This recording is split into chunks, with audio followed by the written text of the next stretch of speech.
Hi, everybody. Obstacles. Don't we have them all the time? Don't they make us feel pretty terrible?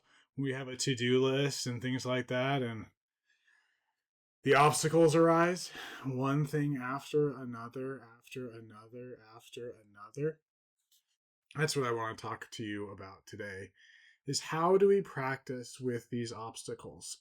What do we do when we feel like nothing is going our way? Like a certain task, maybe, like a certain aspiration, something that we might actually hold very dearly to us is not going well. And actually, there is one thing after another that's going wrong, actually. What do we do? So, first of all, let's talk about what I mean by an obstacle. An obstacle is when we have something that we're trying to do and it's just going not well.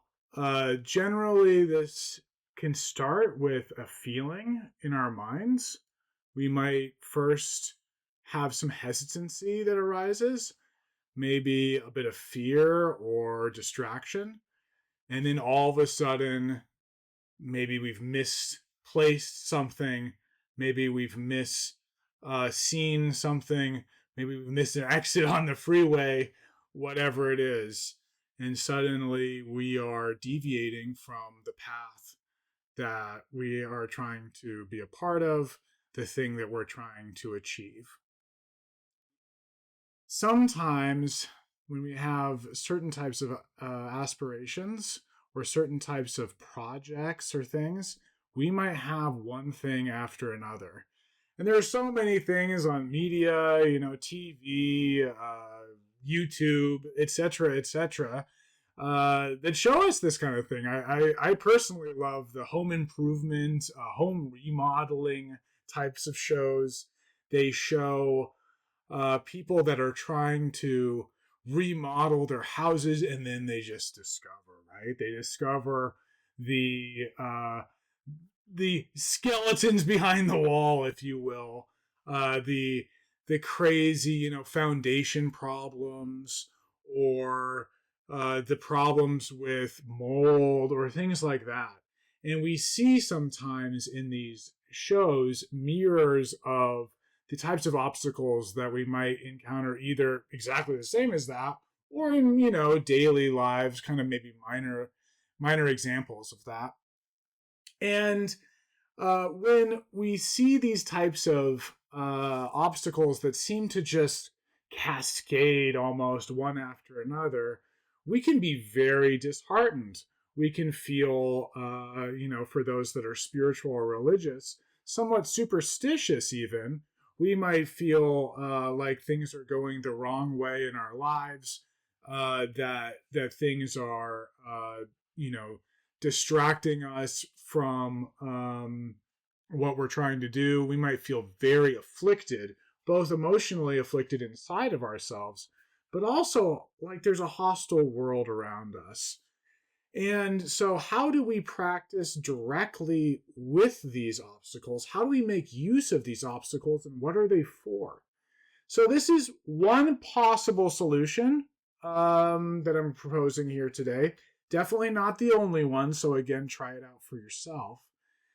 But when we encounter these types of obstacles, first, when they occur, the goal for us is to become very aware of everything that's occurring in our lives. So first, maybe let's create some aspirations right now. Aspirations for us all to have more awareness of even the most minor insignificant obstacles. And the reason that I want to start here with this aspiration for this awareness is that oftentimes when we have the first obstacle, we might not even recognize that it's there. But then when we have the bigger second or third obstacle, then we suddenly feel the weight of all of the obstacles add up. Oh, our project is not going well. And actually, that first thing that might have occurred uh, started it all. So we want to first have aspirations for awareness, that we recognize that very first obstacle. Because if we recognize the first obstacle, no matter what obstacles happen after that, we'll bring them into our practice. Secondly, how do we directly make use of the obstacle once we realize it, once we're aware of it? And the answer here is we rest when we feel the obstacle, when we see that there is something that is not going well in the direction that we're trying to achieve things or the direction that we're trying to go. What we do is we directly see the obstacle. We're aware of, maybe, for example, I stubbed my big toe as I'm walking somewhere. Right then and there, we pause and rest in our minds. Now that, we're so busy in life that we're probably still going to be walking forward, but in our minds, we tell ourselves, pause, that occurred, and I'm aware of that. But also, now this is secondly, what, if anything, is this teaching me? What is this for? And oftentimes with the first obstacle, nothing, right? I mean, I stubbed my toe on the way to the bathroom, maybe, or on the way to a meeting, or whatever that was. It oftentimes doesn't mean anything when we rest and we look at it and we ask ourselves, what does this mean? It doesn't have an answer. And that's okay, because then all of a sudden maybe the second obstacle occurs. With the second obstacle, maybe we're holding a cup of tea or a cup of, coffee or whatever it is. I have one right here. And we just fumble over ourselves and spill it now on our shirt. Once we were aware of first the stubbed toe, now we've spilled our coffee. Normally, we're not really aware of any of that.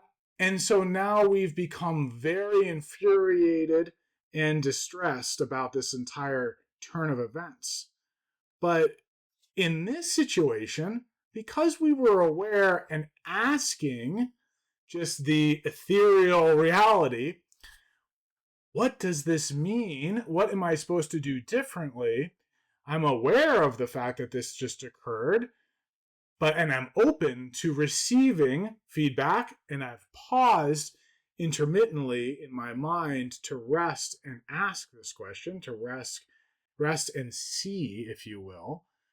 Now, when I've spilled coffee all over my shirt, I can do it again. Oh, I stubbed my toe, and I spilled coffee on myself. Maybe it's time to take a break. Maybe I'm going on the wrong path. Now, it doesn't necessarily mean that we can go do that in a very mundane sense. If I have a meeting, it's not like I can skip the meeting and say, sorry, maybe I still have to go to the meeting. But all of a sudden, I have connected these things with an aspiration to seriously pause, to seriously rest, because I am seemingly not in harmony with the world around me. Clearly, I'm not in harmony with the world around me. So I need to get back into harmony with the world around me. The only way that I can get back in harmony with the world around me is by resting. If I rest, now this might be formal meditation for some of us if we have the luxuriant amounts of time. For others, it might just be going back to your work cubicle or your desk or wherever you can find a couple minutes and just taking a few deep breaths and saying, this isn't about me. This isn't about me. This world isn't about me. This universe isn't about me. This is about the universe. The stubbing of the toe and the spilling coffee on myself, not about me. not about me. It's about the universe becoming what the universe wants to be, which in this case, me stubbing toe, me spilling coffee. And now, as I'm resting, I'm going to create an aspiration to be in harmony with the universe and also to recognize any hidden meanings that might be behind these obstacles.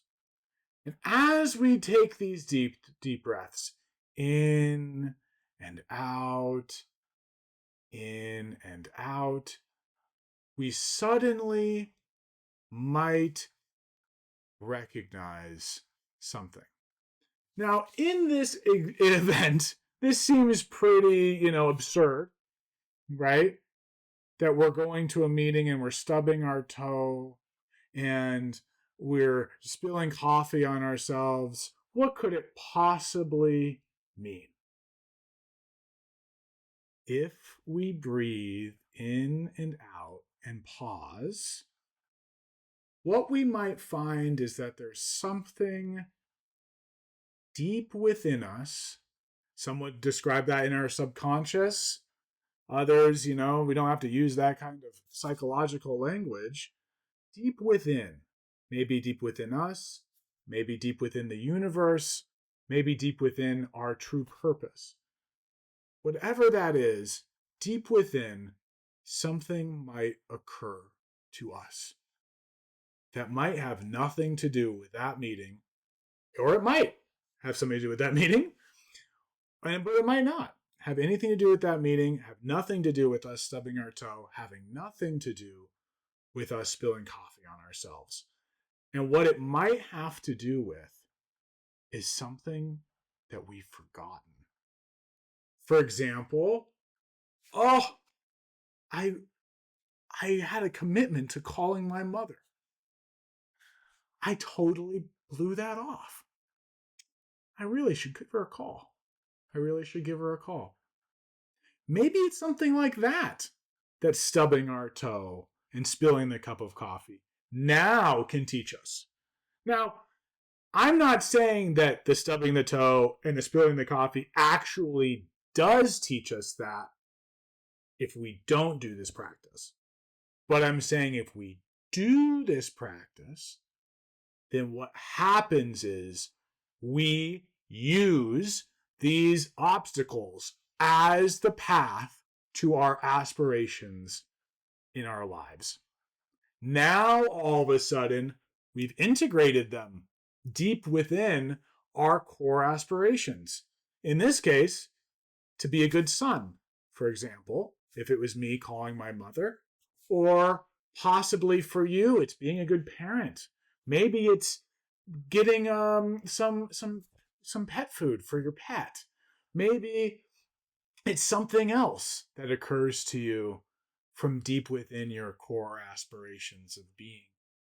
But again, when we pause and we breathe in and breathe out, after these types of events occur, what can happen is we can make use of it as a pausing moment. And then when we really bring our temperature down, our emotional temperature, down to balance, down to calm with breathing, or just, taking a quick break and just resting, pausing our minds, something might occur. And it might not. Maybe we just do that and nothing occurs. And we just start there. But sometimes something occurs. From the midst of this rest, from the midst of this calm, from the midst of this breath. And from there, all of a sudden, we can do things that are for the benefit of others, for the benefit of those in our lives, for even the benefit of creating harmony with ourselves and our world around us. And after we've cleaned up our shirt of the coffee and we take this little pausing break, we can suddenly become useful and harmonious again. And then if we practice this day in and day out with whatever obstacles stack upon each other, whatever really drives us crazy, and we practice this way, then not one obstacle will ever really truly occur, will it? Because all of the obstacles will be integrated into our purpose for the benefit of others, our purpose to be in harmony with nature, the universe, and other humans and other animals. And we will feel open and free. And when obstacles occur, we'll just think, no big deal. No big deal. Because we'll make use of all of them no matter what. And eventually, this practice doesn't even have to be that formulaic, if you will. It will just occur naturally. You'll stub your toe and you'll sort of chuckle. You'll think of, is there anything that I'm not remembering? Because I'm getting a signal that maybe I'm not in harmony. Is there anything that I need to send to others or do for others? Is there any way to be in harmony with the world around me that I'm not achieving and that I'm not doing? And in the end, you will feel more in harmony with things. Obstacles will seem to be a bit of an illusion. They won't even cause any sort of disturbances in your mind anymore. And so, yeah, try it out. Try it out for you. See if it works. And if there are ways that you integrate this into your lives that are a bit different than what I'm describing, put that in the comments below to share with others, because it's all useful. We all have our own ways of taking this to heart. So thank you so much, and I wish you the very best.